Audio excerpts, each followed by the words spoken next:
Okay, let's unpack this. Picture this. A tiny island fortress right in the Mediterranean, bristling with guns, basically carved out of volcanic rock. Yeah, and the thinking was it's impossible to take, not without a really bloody, costly fight. Exactly. But then, something. Hmm. Well, something pretty surprising happened. We're diving deep today into a moment where just overwhelming force, but applied in a really unexpected way, broke what seemed like an unbreakable defense. A fascinating piece of history. So the year is 1943. We're right in the middle of the Mediterranean theater, build up to a huge Allied invasion. A critical time. And standing right in their path, this major obstacle. Mm. It's the little island you probably haven't heard much about. Pantelleria. Pantelleria, yeah. Volcanic, loads of cliffs, maybe 8 miles long, 5 wide. Not big. Tiny, really, but its location. Oh, absolutely critical. It sits right there between Tunisia and Sicily, Yeah. smack in the middle of the channel. Commanding the passage. A stepping stone, potentially. That's it. Towards Sicily, towards Italy itself. And what's fascinating here, like you said, is how such a small bit of land could be so important, strategically speaking. Yeah, disproportionately so. Its position just gave it direct control over that whole vital stretch of the Med.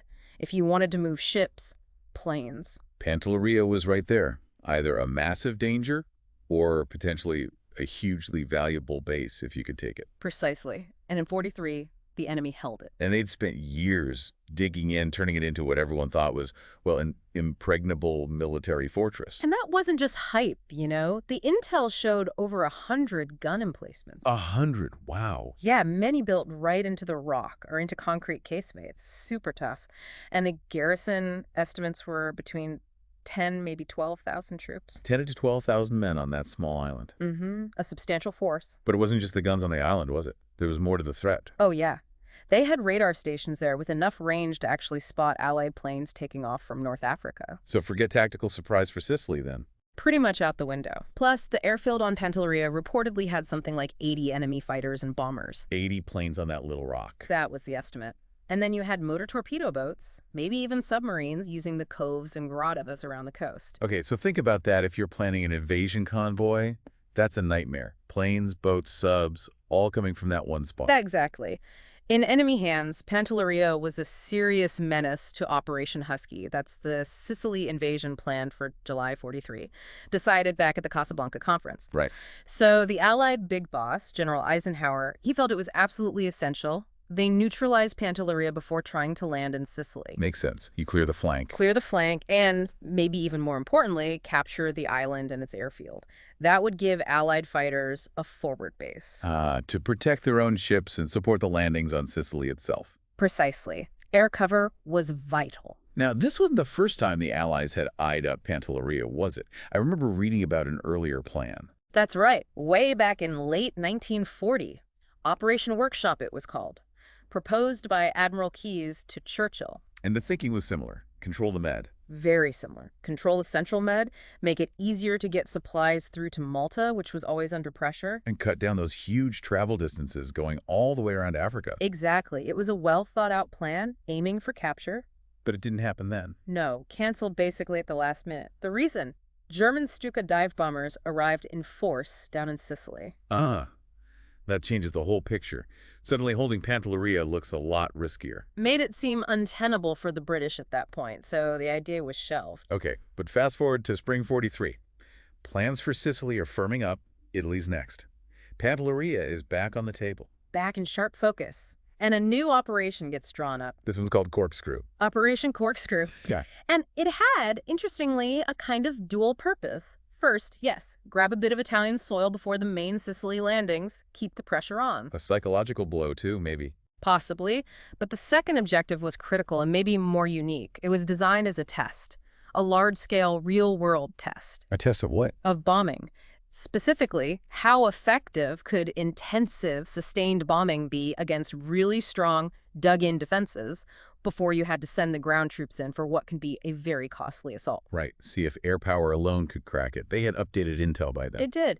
Confirmed the garrison size, roughly 12,000, detailed the pillboxes, identified about 21 main batteries actually equipped and operational out of a planned 112 or so. So it sounds formidable. Oh, absolutely. Yeah. But this is where a really key piece of the planning comes in. Professor Sir Solly Zuckerman. Zuckerman, right. The scientist. Yes, he did this scientific assessment, and his conclusion was fascinating. He argued that if you could reduce the material resources supporting the defenses by about 30%. Not necessarily destroy 30% of the guns, but the support. Exactly, the whole system, command, control, supplies, power. You could hit that hard enough, it could dramatically weaken their ability to resist. It was about the system, not just the individual weapons. Focusing on the human element almost. Like if they can't communicate or get ammo, the guns are useless. That was precisely the thinking. His analysis suggested disrupting the logistics, the infrastructure that would hit the people manning the defenses hardest, crippled the system that made the fortress work. Okay, so that's the theory. Time to put it into practice. The bombing starts. It does. Even before the Axis forces finally surrendered over in Tunisia in mid-May 43, Allied planes started hitting Pantelleria, and the attacks just kept increasing all through May. Were they targeting specific things? Very methodically, yes. First, they went after the airfield, wrecked it, caught planes on the ground. Okay, deny the enemy air power. Then they focused on the harbor, sinking ships, coastal craft, anything that could support the island or pose a threat. Cutting off supplies and escape. Right. And only after that did they really start going after the known gun emplacements, picking them off one by one with, pretty precise bombing for the time. And by then, a full air blockade was in place, nothing getting in or out. So the pressure is building. But then, here's where it gets really interesting, isn't it? Early June. Yeah, June 7th. Things escalate dramatically. The air attacks go around the clock, just relentless bombing day and night. One block, wow. And then June 8th, the Navy joins in a big way. A powerful naval bombardment force. We're talking 5 cruisers, 8 destroyers, torpedo boats. A serious amount of firepower from the sea as well. Huge. And apparently, Eisenhower himself and Admiral Cunningham, the top naval commander, were actually out there on a flagship watching this part of the bombardment. Just observing the test, essentially. You could say that. And that ties into the test aspect again. The sheer weight of bombs being dropped was deliberately stepped up day by day. They were measuring, seeing how much it took. It seems so. A calculated increase, ramping up the pressure to see exactly what level of bombardment was needed to, break the defenses or break their will. Okay, so relentless air attack, naval guns pounding away, and then comes June 10th. The garrison had refused to surrender by this point. That's right. They'd been asked, they refused. So Juneteenth, the knockout punch, the air assault hits its absolute peak. And the scale was just unprecedented. Get this. On that single day, more bombs were dropped on tiny Pantelleria than had been dropped in the entire previous month on all enemy targets combined across Tunisia, Sicily, Sardinia, and Italy. That is staggering. More bombs on one tiny island in one day than across that whole huge area for a month. Mind-blowing concentration of firepower. The official history mentions wave after wave of bombers sweeping over, observers just struck by the power of the aerial weapon. For anyone listening who follows military history, this was really something new in terms of scale against one target. Absolutely. The heaviest concentrated bombing against a single Axis target up to that point in the war, designed to be utterly, crushingly overwhelming. So after that bombardment, the landing force finally shows up, June 11th. Yep, offshore around 11 a.m., getting ready to go in, but there was one last blast. Even more bombing. A final terrific pre-invasion bombing, as it was called, just pounding the harbor area and any guns thought to be still active one last time right before the troops hit the beaches. Let's be sure. An observer described it, said the whole harbor area just seemed to rise and hang in midair, smoke and dust everywhere, dwarfing the island's mountain, just total visual chaos. A picture of absolute devastation. But then something happens.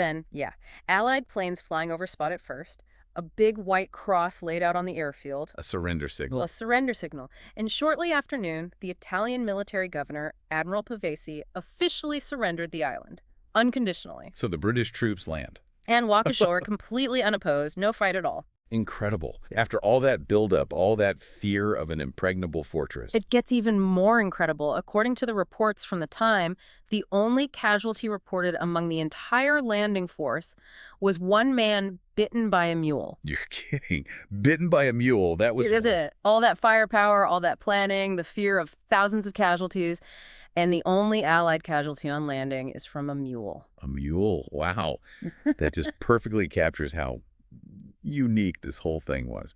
So what did the island actually look like after all this? What was the state of the diffs? Well, the destruction was pretty much what you'd expect from that level of bombing. Harbor facilities wrecked, the main town basically obliterated, water mains broken, roads gone, power, communications, all cut off. Total chaos. Total chaos.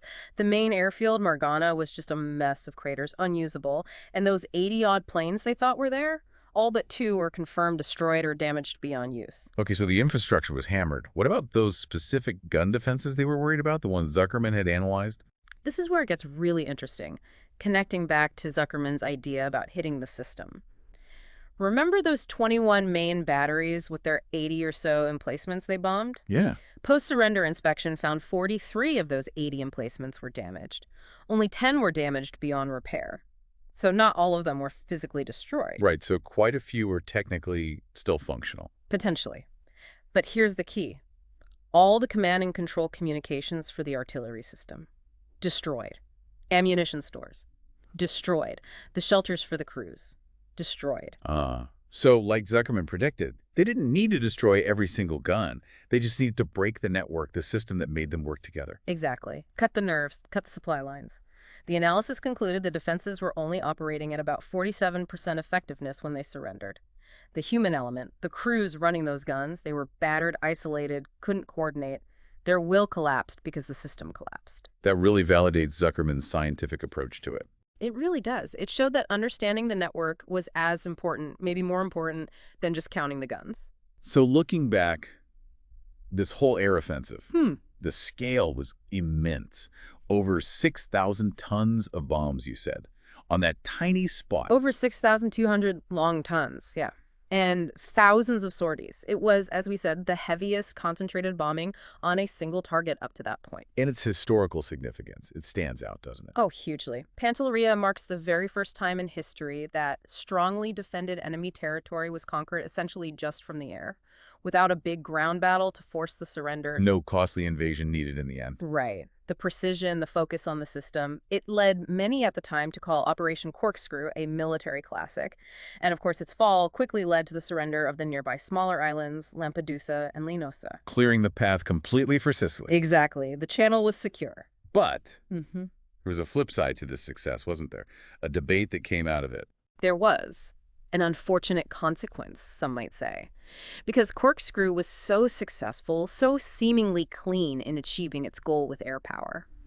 People started thinking maybe this was the blueprint, that heavy bombing alone could always do this. Exactly. It fostered this belief, in some quarters anyway, that intensive bombing could reliably just subdue enemy positions, leaving ground forces to basically walk in. Which, as we know from later very bloody battles in Italy and France and Germany, that wasn't always how it worked out. Not at all. And that led to debate among the top brass. Air Chief Marshal Tedder, who ran the Allied air forces in the Med, he apparently later called the perception created by Pantelleria becoming a perfect curve. That's curse. Strong words. Yeah, he seemed wary of people drawing overly simple lessons from this one very specific situation and thinking it applied everywhere. Pantelleria had a unique geography, unique circumstances. So it raised this crucial question about the real capabilities and maybe the limits of air power on its own in different scenarios. It did. But that debate aside, you can't deny that, in this specific instance for Pantelleria, it was a stunningly successful operation for the Allies. Yeah, achieved its objective, secured that vital stepping stone, and did it with astonishingly minimal Allied casualties in the end. Paved the way for Sicily. A remarkable chapter, definitely, and one that really influenced military thinking for better or worse going forward. So what does this all mean? When you think about it, we went from this tiny volcanic rock, seen as this completely impregnable obstacle, Fortress Island? to this incredible case study in applying just overwhelming force, mostly air power in this case, in a very focused way. leading to a surrender that few expected without a massive ground assault. It really challenges your assumptions about what makes a position impregnable. It does. So maybe a final thought for you, the listener, to mull over. Consider this. How did the lessons people thought they learned from Pantelleria, this idea that intense bombing alone could maybe break a defender's will, how might that have influenced the planning and execution of later campaigns? Right, like the bombing campaigns before D-Day or in Italy. Exactly. Were the lessons of Pantelleria applied correctly in those very different situations? Or did the unique success here perhaps lead to some flawed strategic assumptions later on? Something to think about. A really fascinating question. Well, thanks for joining us for this deep dive into the surprising story of Pantelleria.